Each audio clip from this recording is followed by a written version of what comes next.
मित्रों, आपने अपनी पुस्तकों में तो ज़रूर पढ़ा होगा कि अकबर बहुत महान शासक था और आजकल तो मीडिया भी चिल्ला-चिल्ला कर कह रहे हैं कि अकबर बहुत महान था, अकबर बहुत महान था। तो आइए जानने की कोशिश करते हैं कि किन कार्यों की वजह से अकबर को बहुत ही महान शासक घोषित किया गया था। अकबर का जन्म 15 अक्टूबर 1542 ईस्वी को उमरकोट, उस समय उसका नाम अमरकोट था, जो कि पाकिस्तान के सिंध प्रांत में स्थित है, में हुआ था, राजा अमरसाल के किले में। राजा अमरसाल एक हिंदू शासक थे जिन्होंने उस हुमायूं और उसकी पत्नी को शरण दिया हुआ था। हुमायूं अकबर के पिता का नाम था। अकबर के पिता का नाम, पूरा नाम नसीरुद्दीन हुमायूं, और उसके दादा का पूरा नाम जहीरुद्दीन मोहम्मद बाबर था। अकबर का पूरा नाम जलालुद्दीन मोहम्मद अकबर। जलालुद्दीन मोहम्मद अकबर के पिता का देहांत हो गया 1556 ईस्वी में, जिसके बाद राजगद्दी पर बैठने का अवसर इसे प्राप्त हुआ। और लेकिन सारे राज्यपाट का संचालन इसके गुरु और संरक्षक बैरम खां करते थे, जिन्होंने इसको शस्त्र और प्रशासन का शिक्षा दिया था। इसने अपने गुरु बैरम खां को भी नहीं छोड़ा। देशद्रोह के आरोप में उन्हें देश निकाला दे दिया और अपने सिपह सालार मुबारक खान के द्वारा उनकी हत्या करवा दी और उनकी पत्नी सलीमा बेगम और उनके 4 साल के बच्चे रहीम को अपने हरम में डाल दिया। सलीमा बेगम रिश्ते में इसकी बहन लगती थी, इसके बुआ की लड़की थी, जिनका विवाह बैरम खां से हुआ था। इसका दूसरा जो महानता है वो ये है कि इसने जिन भी राजाओं को, जिस भी हिंदू राजा को हराया, उसके सामने ये शर्त थोप दी कि तुम्हें इसी शर्त पे छोड़ा जाएगा जब तुम अपने परिवार की महिलाओं को, अपनी पुत्री को, अपनी बहन को मेरे हरम में भेजोगे। और उनको अपनी हरम में ठूस देता था। इन्हीं शर्तों के आधार पे ब्लैकमेल करता था। इसका जो तीसरा महानता वाला कार्य ये है कि इसने छद्म सती प्रथा बंद करवा दी। मतलब छद्म तरीके से सती प्रथा को बंद करवाया। कैसे बंद करवाया? एक थे राजा जयमल, जो जिनकी हत्या मुगल सैनिकों द्वारा कर दी गई थी। उनकी विधवा पत्नी चिता पे जाकर सती होना चाहती थी, जलना चाहती थी। तो इसने अपने सैनिकों से जबरदस्ती उनको, उनके परिजनों को गिरफ्तार करवाया, उनके परिजनों को कारागार में डाल दिया और जो उनकी विधवा रानी थी राजा जयमल की, उनको अपने हरम में डाल दिया। अगर ऐसे ही सती प्रथा से मुक्ति देनी थी और वेश्यावृत्ति की तरफ ढकेलना था, तो इससे तो अच्छा उस सती बन जाती। और ऐसे ही इसने जो भी सती होने के लिए जाती थी औरतें, उसको अपने हरम में ठूस देता था। और ये नाम दिया इसके जो दरबारी लेखक थे, जिसने अबुल फजल, जिसने आईन अकबरी और अकबरनामा की रचना की, जिसमें अकबर को बहुत महान घोषित किया, उसके द्वारा अकबर का बहुत महिमा मंडित किया गया। ये सब चीज़ें लिखी गई हैं। अकबर ने बाद में खुद से ये कहा कि अगर हमें पता रहता कि इसका क्या परिणाम निकलने वाला है, तो मैं खुद ही उन औरतों को उनके घर सुरक्षित सौंप देता, ना कि उन्हें अपने हरम में ठूसता। अकबर का जो चौथा महानता वाला कार्य है यह है कि इसने 2 ईसाई युवकों का इस्लाम न स्वीकार करने पर कत्ल कर दिया, अपने हाथों से कत्ल कर दिया। जबकि पुर्तगाली पादरियों से इसने सौदा कर लिया था कि 1000 सोने की मुहरें दो और इन्हें वापस लेके जाओ। वो मुहरें लेके आते हैं और ये लाश उनको सौंपता है। इसका एक महानता कार्य ये भी था कि ये हिंदुओं को जबरदस्ती मुसलमान बनाने के लिए इसने एटा जिले के सकित परगना के 8 गांवों के हिंदुओं के ऊपर आक्रमण करवा दिया। और इस्लाम न स्वीकार करने पर इसने परोक गांव के 1000 हिंदुओं को जिंदा जलवा दिया। ये इसके महानता के कार्य थे। इसने जजिया हटाया। जजिया एक प्रकार का टैक्स होता है जो मुस्लिम शासक उस समय हिंदुओं के ऊपर लगाते थे। हिंदू रहने के लिए, अपने मंदिरों में जाने के लिए, अपने तीर्थ स्थानों पर जाने के लिए आपको जजिया देना पड़ता था, जो कि आपकी आमदनी से भी ज़्यादा होता था। उसको हिंदू भुगतान करते थे और जो नहीं दे पाते थे उनको मुसलमान बनना होता था।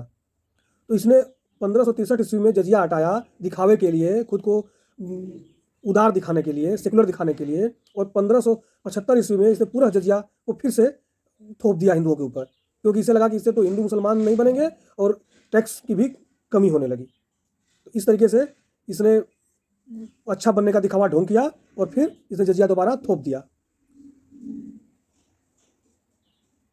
इसका जो अगला महानता कार्य है यह है कि इसने वेश्यावृत्ति को बढ़ावा दिया। इसके हरम में 5000 महिलाएं थी, जिनको ये तुर्कों, अपने तुर्क साथियों, अरबी साथियों और अपने दरबारियों को और खुद सौंप देता था अयाशी करने के लिए। ये इसकी और महानता थी।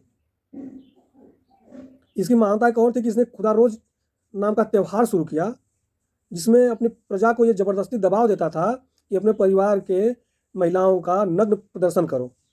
और उसका उद्देश्य इसमें सिर्फ ये था कि उसमें से सुंदर स्त्रियों को छांट के अपने हरम में ठूसता था। इसने मीना बाजार शुरू किया था, जिसमें केवल महिलाएं दुकान चलाती थी और महिलाएं खरीदारी के लिए जाती थी। उसमें हिंदू औरतों को इसके सैनिक जाके उठा लाते थे और इसके हरम में ठूस देते थे। इसके ठरकपन का पता इससे भी चलता है कि इसने गोंडवाना की रानी दुर्गावती के ऊपर सिर्फ इसलिए हमला करवा दिया क्योंकि उनकी सुंदरता से प्रभावित होकर उन्हें अपने हरम में डालना चाहता था। युद्ध में जब बाकी सैनिक मारे जा रहे थे और रानी दुर्गावती के ऊपर कोई हमला नहीं हो रहा था, तो रानी दुर्गावती को ये बात समझ में आ गई कि इसमें इनकी कुछ नीयत में खोट है और ये लोग इनको हरम में डालना चाहते हैं। तो रानी दुर्गावती ने खुद से अपना खंजर अपने सीने में मार के अपनी आत्महत्या कर ली। इसके बाद भी इस जाहिल का पेट नहीं भरा और इसने उनकी बहन, रानी दुर्गावती की बहन और पुत्रवधू को अपने हरम में ठूस दिया।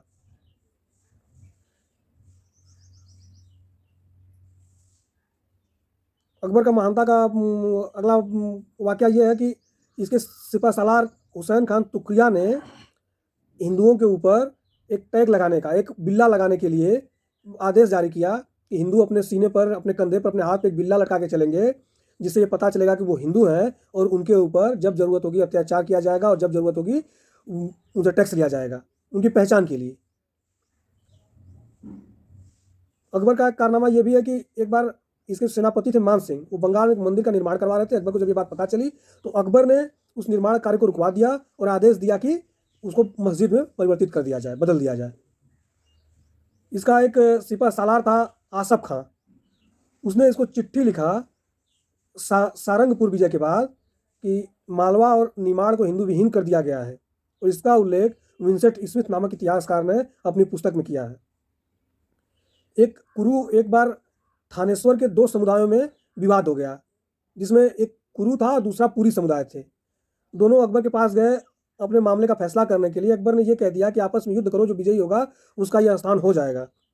जब पुरु जनजाति भारी पड़ने लगी तो अकबर की सेना ने कुरुओं के साथ मिलकर युद्ध किया, और जब कुरु विजयी हो गए तो अकबर की सेना ने दोनों लोगों को मार के समाप्त कर दिया। और अकबर इस पर ठाके लगाकर खूब हंसा, और विंसेंट स्मिथ ने उसकी इस महानता की बहुत ही ज़्यादा आलोचना की।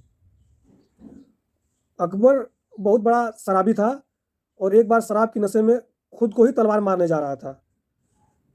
तो इसके जो सेनापति मान सिंह थे, इन्होंने लात से तलवार पे इसके मार दिया। तलवार दूर चिटक गई, अकबर की उंगली में चोट आ गई। अकबर ने मान सिंह का ही गला पकड़ लिया, मारने के लिए उतावला होने लगा। सैनिकों ने बीच बचाव किया, अन्यथा उसी दिन ही मुगल सल्तनत का एक चिराग सदा सदा के लिए बुझ गया होता। अकबर की महानता के कारनामों से बहुत सारी किताबें भरी पड़ी हैं। हमने जो आपको ये बताया, ये अकबर को जिन पुस्तकों में महान सिद्ध किया गया है, आईन अकबरी, अकबरनामा और विंसेंट स्मिथ की किताब अकबर महान में, उससे मैं ये तथ्य आपको लेके बता रहा हूँ।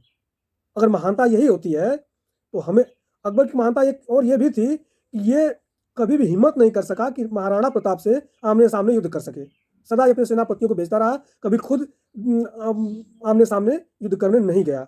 कभी युद्ध के मैदान में जब महाराणा प्रताप थे तो ये नहीं गया। इससे आप जान सकते हैं कितना ये महान शासक था। और महानता की परिभाषा अगर यही होती है तो हमें लगता है कि नीचता की अकबर की मृत्यु 27 अक्टूबर 1605 ईस्वी को फतेहपुर सिकरी में हो गया। वहाँ पर इतना महान शासक था ये कि इसकी लाश को किले की एक दीवार तोड़कर चोरी छिपे ले जाकर दफनाया गया। और इतना महान शासक होता ये तो इसकी शव यात्रा निकाली जाती और समस्त नागरिक इसकी शव यात्रा में शामिल होते, लेकिन इसके शव को चोरी छिपे दफनाया गया, जबकि मुगल शासन पूरे हिंदुस्तान पर था उस समय। आप इसकी महानता का अंदाजा लगा सकते हैं कितना महान शासक था। और एक बार तो राजा राम करके किसान नेता थे, इन्होंने इसकी 1688 में इसकी कब्र खोद के इसकी कब्र को लूट लिया और इसकी लाश को निकाल के जला दिया, हड्डियां तक चूर चूर कर दी, जो कि मुगल सल्तनत के ऊपर एक तमाचा था। अगर आपको और भी जानकारी का वीडियो चाहिए तो हमारे चैनल को लाइक, सब्सक्राइब और शेयर कीजिए। जय हिंद, जय श्री राम।